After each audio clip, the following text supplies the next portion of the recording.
So obviously everybody has a Stan story, and I do too. I've met him a couple times over the years. The first time was in the 90s when we did an online chat for one of the shows he was doing at Fox. And Matt was like, "How you doing, kid? You're doing great work." I didn't know what I was doing yet. But he was the nicest person. I felt like I knew him forever at that moment. Met him a couple times after that. But I have a 7-year-old named Jason. And when Jason was 4, he said to me, "Daddy, is the Hulk real?" Like, completely dead serious, like really kind of curious. I said, "No, buddy, this guy was created by this really cool guy named Stan Lee. He created Spider-Man, Black Panther, the X-Men." I mean, I showed him, you and I mine, I showed him pictures of Stan, and, it was a great moment. And then one day I'm in Florida for a kids conference with our coworker, Sanji Gupta, and my wife sends me a text from a birthday party that they were at. And my little guy got to meet Stan Lee. So if you see his face, he was like, lost his mind. And he ran up to Stan and goes, "Stan Lee, you know my daddy, John P. Roberts." Stan does not know me. He met me a couple times. But he looks right at Jason and goes, "Of course I know your dad. He's a great guy." And my son lost his mind. He's like, "Oh my God, he was alive to me."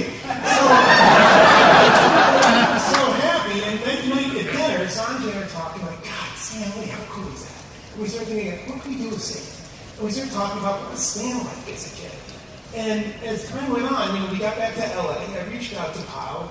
Gil and Bob came into the office, sat down with myself, Josh Wexler, the CEO, and we kind of talked about the amazing Stan. And, what would the world look like through Stan's eyes? So we made a deal. A few months later, we came up with, after several iterations of art, we came up with the amazing Stan. And that Stan as a kid, it's a series that celebrates the world of imagination and creativity, and again, looks at the world through little Stan's eyes. And it was Stanley Lieberman, which was Stan's original name before he saved that name to the Great American Novel, not knowing that the Great American would be what he did with his entire life.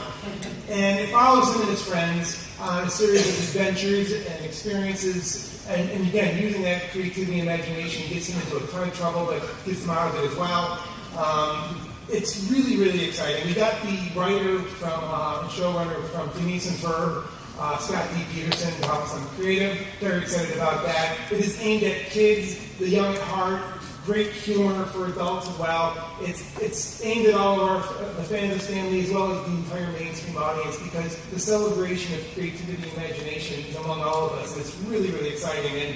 And bittersweet moment was was the moment that Stan got to review the art, and it was about 10 days before his passing, and we got to him, and he gave us a thumbs up. He gave us his blessing. He said, "I'm really excited about this," and it was really just a great moment. So this project, in our eyes, will keep Stan forever young. We're really excited to bring it to you guys.